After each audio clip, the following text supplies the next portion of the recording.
So the next topic of Unit 3 of WTE, that is PMB IT02, is e-marketing and trade. So you can refer for that ये e-commerce की जो book है आपकी text book वो refer कर सकते हैं आप। इसके अलावा ये एक ब्लॉग है जो कि रेफर कर सकते हैं, और other web resources you can access for that. So first we will define about what is e-marketing. Okay, तो e-marketing क्या है? Generally selling anything, anywhere, anyway, anytime and at any price. Okay, तो इसको एक एक करके हम डिस्कस कर लेते हैं। तो rule one is what? Selling anywhere. Okay, so anywhere means selling globally means that you have understand the culture of the customer you are selling to. ठीक है, तो बेसिकली जो सबसे बड़ा चैलेंज है एनीवेयर के लिए आजकल क्या है? Global market place. ठीक है, तो आपको जब कहीं भी सेल करना है ना, आप किसी भी जगह किसी भी टाइम सेल कर सकते हैं, तो उसके लिए जो आपका प्रोडक्ट है वो इंटरनेशनल स्टैंडर्ड का होना चाहिए। ठीक है, और आपको आपको एक तरीके से कह सकते हैं आपको कस्टमर की समझ भी होनी चाहिए, कस्टमर की कल्चर की समझ होनी चाहिए। और वो बहुत सारे जो अभी हमने कह सकते हैं इंडिपेंडेंट वेरिएबल्स पढ़े थे, ठीक है, उनके बारे में भी आपको पूरी समझ होनी चाहिए। ठीक है, regarding you have to face the challenge of language. सबसे बड़ा जो चैलेंज है वो है कल्चर का। ठीक है, लैंग्वेज का।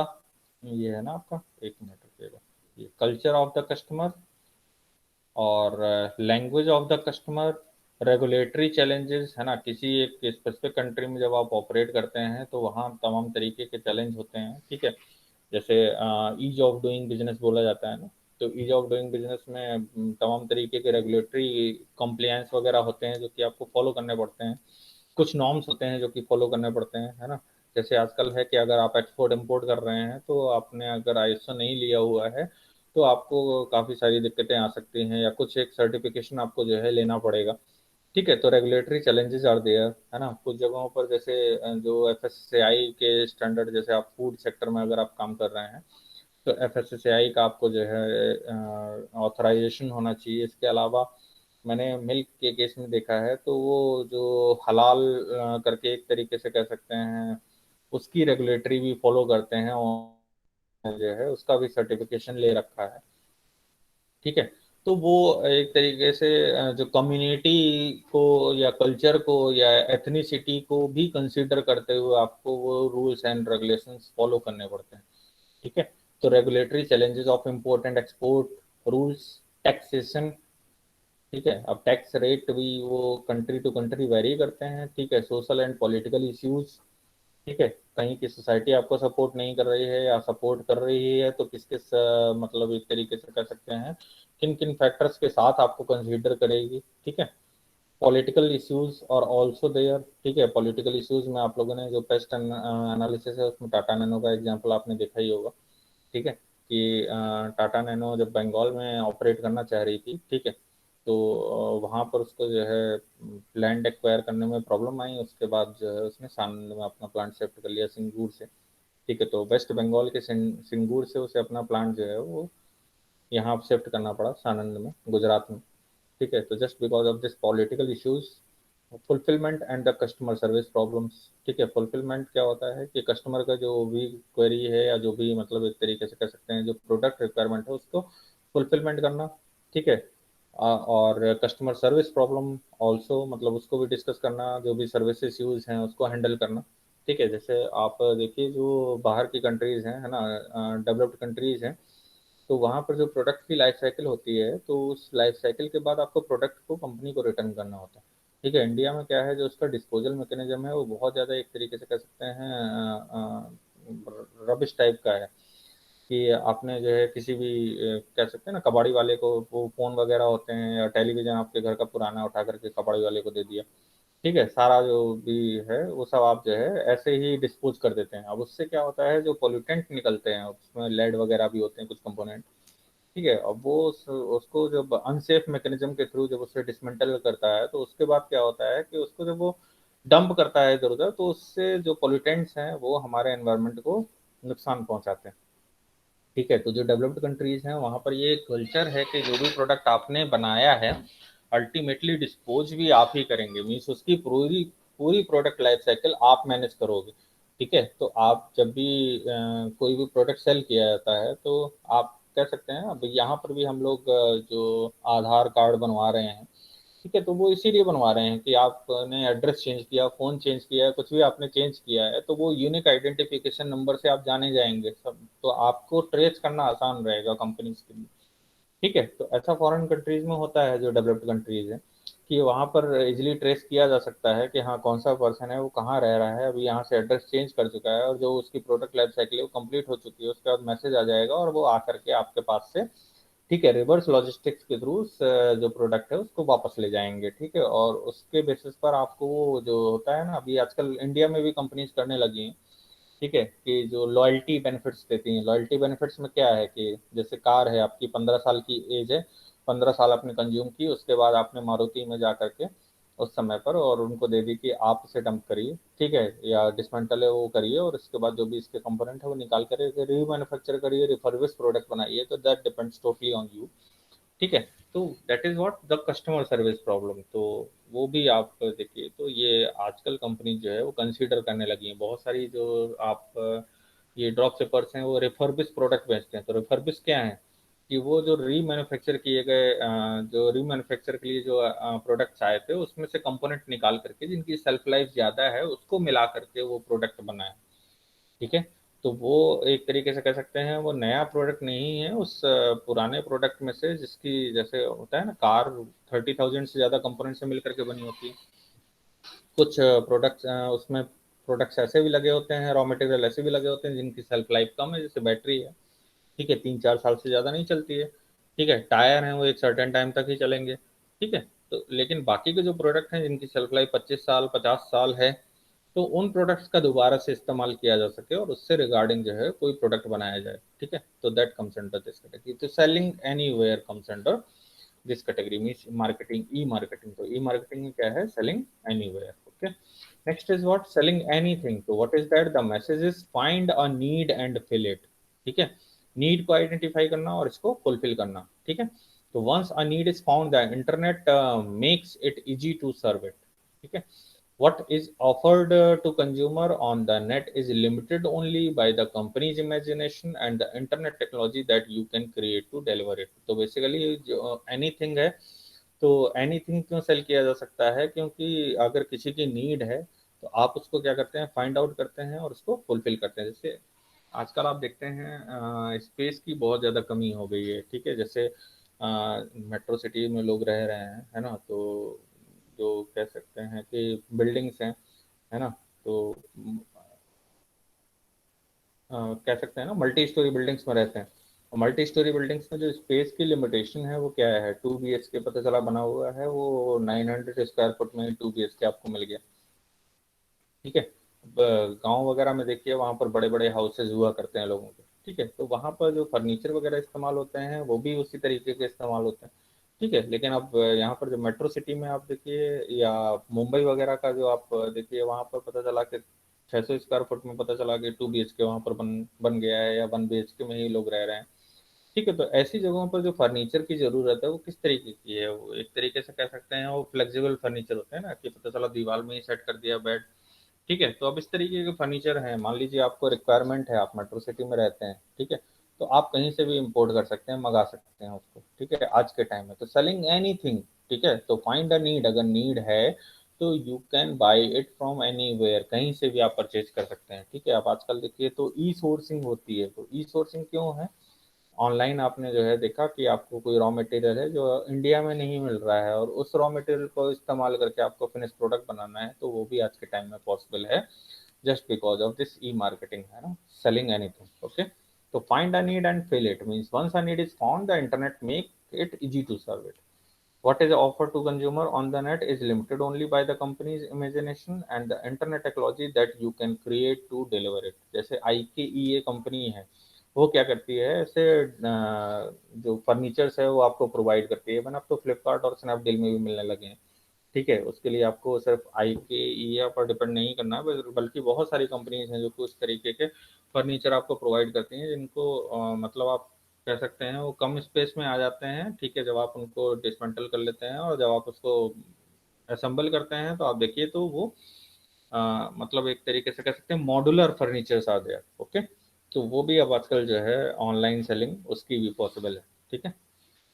सेलिंग एनी टाइम, किसी भी टाइम आप सेल कर सकते हैं। One of the unique advantage of internet is it allows companies to conduct business 24 hours a day, 7 day a week, every day of the year. But don't forget, any time means that the user can use many different devices to access the internet with the different capabilities each one, ठीक है। तो किसी कई सारी devices पर जो है वो इंटरनेट एक्सेस कर सकता है और उसके थ्रू वो जो है परचेज कर सकता है और किसी भी टाइम परचेज कर सकता है, ठीक है। Selling any time. And secondly, your visibility on internet is limited by having a single website. Thus, the marketing cost of driving qualified buyers to the website are a huge cash drain on the .coms, leading to bankruptcy. अब इसमें जो सबसे बड़ा challenge आता है वो क्या आता है कि जो आपकी वेबसाइट है, मान लीजिए आप एक वेबसाइट रन करते हैं ड्रॉप शिपर, ठीक है। तो उसकी विजिबिलिटी वो बहुत बड़ा चैलेंज है। तो इसलिए आप देखिए तो सर्च इंजन ऑप्टिमाइजेशन और बहुत सारे एनालिटिक टूल का आप इस्तेमाल करते हैं, ठीक है। और उनका आप उनको आप यूज करते हैं तो सेलिंग एनी टाइम इसके लिए विजिबिलिटी बढ़ाने के लिए, ठीक है। और किसी भी टाइम लोगों को सेल करने के लिए आप सर्च इंजन ऑप्टिमाइजेशन का इस्तेमाल करते हैं। तो उससे क्या होता है कि जो आपकी वेबसाइट है वो विजिबल हो जाती है। जो भी कंज्यूमर है जैसे ही उसने सर्च किया तो सबसे पहले पता चला कि आपकी वेबसाइट आएगी, जितना जो भी उनका मतलब आपने पैकेज ले रखा है उसके हिसाब से वो आपको ये सर्विसेज प्रोवाइड करते हैं, ठीक है। तो selling any time. Selling anyway, the new technological capabilities of internet are changing the face of e-commerce. ठीक है, customer will use the personal shopping services. These services will send their request out for bid and return with the merchant's offer in the form of multimedia advertorials on the product or service. Anyway selling means what is that? आप देखिए आजकल बहुत सारे advertorials are also there है ना, personal shopping services और also there, है ना। आपको आपने जैसे मान लीजिए किसी बी प्रोडक्ट के लिए आपने इंटरनेट पे क्वेरी की और क्वेरी करते समय आप फॉर्म भरते समय आपने आधा ही फिल किया है, तभी आपके पास किसी एग्जीक्यूटिव का कॉल आ जाएगा, सर आपने वो बीच में फॉर्म छोड़ दिया था, ठीक है। तो आप क्या करोगे, अगर आप इंटरेस्टेड हो तो पर्सनल जो भी आपका शॉपिंग सर्विसेज है उसके थ्रू आपको मान लीजिए कोई डिफिकल्टी आ रही है तो वो उसके बारे में आपको बता सकते हैं, उसको हैंडल कर सकते हैं, डील कर सकते हैं और आपको पूरा मतलब सपोर्ट प्रोवाइड कराएंगे। तो सेलिंग एनी वे, ठीक है। And these services will send their request out for bid, है ना। और जनरली क्या होता है, ये मल्टीमीडिया एडवर्टोरियल का भी इस्तेमाल करते हैं, फीडबैक का इस्तेमाल करते हैं, रिव्यू का इस्तेमाल करते हैं, कमेंट्स का इस्तेमाल करते हैं, ठीक है। और उसको ऑप्टिमाइज करके उसकी रेटिंग वगैरह भी दिखाते हैं, ठीक है। जैसे इतने यूजर्स ने 5 स्टार रेटिंग दी है, ठीक है, उसके बाद ये कमेंट दिया है, आप 5 स्टार से पढ़ना स्टार्ट करिए या आप चाहें तो 1 स्टार से पढ़ना स्टार्ट करिए, ठीक है। तो that depends mean selling any वे, है ना। तो उसको एक तरीके से कह सकते हैं उसके लिए मैकेनिज्म ड्राफ्ट की है, इवन पर्सनल शॉपिंग एक्सपीरियंस भी देते हैं। अभी आजकल मैं आपको जैसे बताया था ना, जब ई कॉमर्स के हम कह सकते हैं कि चैलेंज जो हम इमर्जिंग ट्रेंड्स डिस्कस कर रहे थे, तो उसमें मैंने बताया था कि जो वर्चुअल रियलिटी और जो ऑगमेंटेड रियलिटी का आजकल मिक्स इस्तेमाल करने लगे हैं। तो वो क्या है कि बेसिकली आप अपने घर पर उसको जो है ड्रैग एंड ड्रॉप करके और देख सकते हैं कि वो जो पर्टिकुलर प्रोडक्ट है वो आपके घर पे कैसा लगेगा, ठीक है। आपके घर को सूट करेगा नहीं करेगा, ठीक है। जो कॉर्नर है जिसके लिए आप वो परचेज करना चाहते हैं वहां पर किस तरीके का दिखेगा, ठीक है। या कोई दूसरा प्रोडक्ट उसकी जगह पर ज्यादा बेहतर रहेगा, या कौन सा चश्मे का फ्रेम जो है मेरे फेस पर ज्यादा अच्छा लगेगा, ठीक है। वो भी आप देख सकते हैं आज के टाइम में। तो सेलिंग एनी वे, है ना।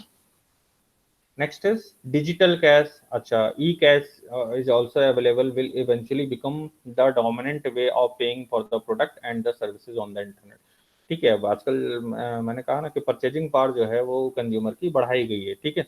क्यों बढ़ाई गई है, जिससे कि वो ज्यादा परचेज कर सके, ठीक है।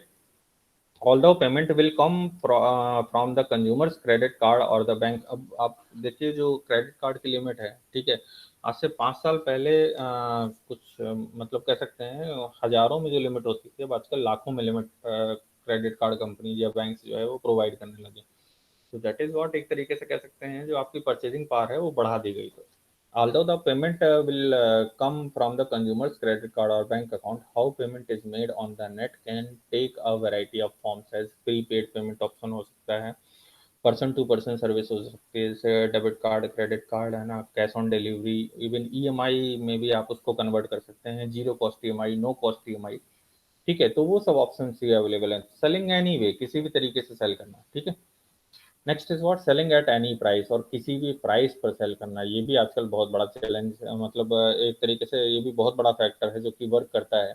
ठीक है, जैसे पेट्रोल के प्राइस हैं, आप देखिए तो डायनामिक प्राइसिंग कर दिया गया। पहले डायनामिक प्राइसिंग का जो कॉन्सेप्ट है वो जस्ट सुना जाता था, ठीक है, इसके इम्प्लीमेंटेशन नहीं देखने को मिलता था। फिर आप देखिए तो जो कह सकते हैं ना फ्लाइट की टिकट, उसमें स्टार्ट किया गया। फिर रेस्टोरेंट में स्टार्ट किया गया। फिर आप देखिए IRCTC ने भी इसको अप्लाई कर लिया। फिर आप देखिए अब आजकल जो भी लॉन्चिंग होती है प्रोडक्ट की, वो ऑनलाइन लॉन्चिंग होती है। उसके बाद उसके रिस्पॉन्स के बेसिस पर उसका प्राइस जो है वो अप या डाउन किया जाता है। ठीक है, तो in e commerce the customer is in control, the one price fits all model is obsolete. आज के टाइम में जो होता था ना कि एक ही प्राइस है और इसी से जो है मैं सारा प्रोडक्ट बेच रहा हूँ, वो मॉडल अब क्या है, ऑब्सोलीट हो चुका है। तो प्राइसिंग विल गेट पर्सनल, कितनी ज़रूरत है आपको किस प्रोडक्ट की, उसके बेसिस पर प्राइसिंग डिपेंड करती है। ठीक है, सैनिटाइजर की ज़रूरत है, मास्क की ज़रूरत है, प्राइस बढ़ गए। ठीक है, नहीं है ज़रूरत, नॉर्मली आप देखिए तो सैनिटाइजर और मास्क उसी रेट में मिल रहे हैं। ठीक है, उसके बाद गवर्नमेंट को इंटरफेरेंस करना पड़ा, तब जाकर के उसकी प्राइस डाउन हुई। ठीक है, तो that is what means dynamic pricing है ना। आज के टाइम में ऐसा नहीं है कि वन प्राइस फिट्स ऑल, है ना, not just preferred pricing for the repeat customer, but the delivery of customize price offer to each and every buyer, है ना। अब हर एक बायर को आप कस्टमाइज प्राइस ऑफर करते हैं, है ना। अब आप देखिए जोमेटो स्विगी में जाते हैं, वहाँ पर क्या होता है कि कभी वो आपको कह सकते हैं डिलीवरी फ्री देते हैं, कभी जो है उसके अच्छे खासे चार्जेस लेते हैं। ठीक है, बीच में अभी अमेजन वगैरह पे डिलीवरी चार्जेस बढ़ गए थे, और पता चला प्राइम किसी टाइम पर आपको जो है फ्री मिल रहा है, किसी टाइम पर जैसे फेस्टिवल के टाइम पर, तो फेस्टिवल के टाइम पर उसके डिलीवरी चार्जेस बढ़ जाते हैं। तो ये सब क्या है, डायनेमिक प्राइसिंग है। Scheme of dynamic pricing will be dominate. ठीक है, तो विल भी नहीं है, अब आजकल डोमिनेट हो गई है। ठीक है, और क्या है, dynamic pricing is difficult in real world. पहले था, लेकिन अब आज के टाइम में धीरे धीरे अब आप देखिए तो डायनेमिक प्राइसिंग का हर जगह इस्तेमाल होने लगा। However on the net prices can be changed in a second. ठीक है, अब इंटरनेट के थ्रू क्या है कि जो प्राइसेस है वो भी आप किसी भी टाइम किसी भी समय अपडेट कर सकते हैं, चेंज कर सकते हैं। Dynamic pricing scheme contains factors like product selection, ठीक है, किस तरीके के प्रोडक्ट कैटेगरी में आप जो है ऑपरेट कर रहे हैं। कन्वीनियंस फैक्टर क्या है, ठीक है, किस तरीके से आप पेमेंट करना चाहते हैं। ठीक है, जैसे मैंने बताया कैश ऑन डिलीवरी ले सकते हैं, इवन EMI में, no cost EMI, zero cost EMI में आप कन्वर्ट कर सकते हैं। ठीक है, customer service and purchase guarantee information, ठीक है, जो कस्टमर सपोर्ट है या जो परचेज गारंटी है। ठीक है, कोई प्रोडक्ट है, रिटर्न पॉलिसी वगैरह जो इम्प्लीमेंट करते हैं। ठीक है, रिबेट्स वगैरह है, कैशबैक वगैरह जो आपको मिलते हैं। ठीक है, पेमेंट कर दिया उसके बाद कैशबैक आ गया, तो उससे क्या हुआ कि रिबेट आपको मिल गई। ठीक है, पर्सनलाइज सर्विस, इवन आपने प्रोडक्ट जैसे ही आपके पास पहुंच गया, उसके 24 आवर्स के बाद जो है आपके पास कॉल आया, सर आपने प्रोडक्ट परचेज किया था, कैसा एक्सपीरियंस है आपका, आपने उसको जो है रेट, प्लीज़ उसे रेट कर दीजिए, और हमारी सर्विस है उसको भी रेट कर दीजिएगा। ठीक है, मीन्स उस प्रोडक्ट को अलग रेट करिए, और आप जो मैं ड्रॉप शिपर जिसके थ्रू आपने जो है वो सर्विसेज ली हैं उसको भी रेट करिए। ठीक है, तो that is what the personalize service, है ना। तो आपसे फीडबैक लिया जाएगा, और अगर आप कहीं पर डिससेटिस्फाई हैं तो आपको तुरंत ऑप्शन दिया जाएगा कि आप रिटर्न कर सकते हैं, और इसकी बजाय पर ये नया प्रोडक्ट है वो हम अपग्रेड करके आपको दे देंगे। ठीक है, that is what the dynamic pricing schemes. ठीक है, तो selling at any price, so these all comes under this category, that is e-marketing. Okay, so e-marketing is basically what sell anything, anywhere, anyway, anytime, and at any price. Okay, so you may refer these references for that. Okay, if you have any doubt you can ask, otherwise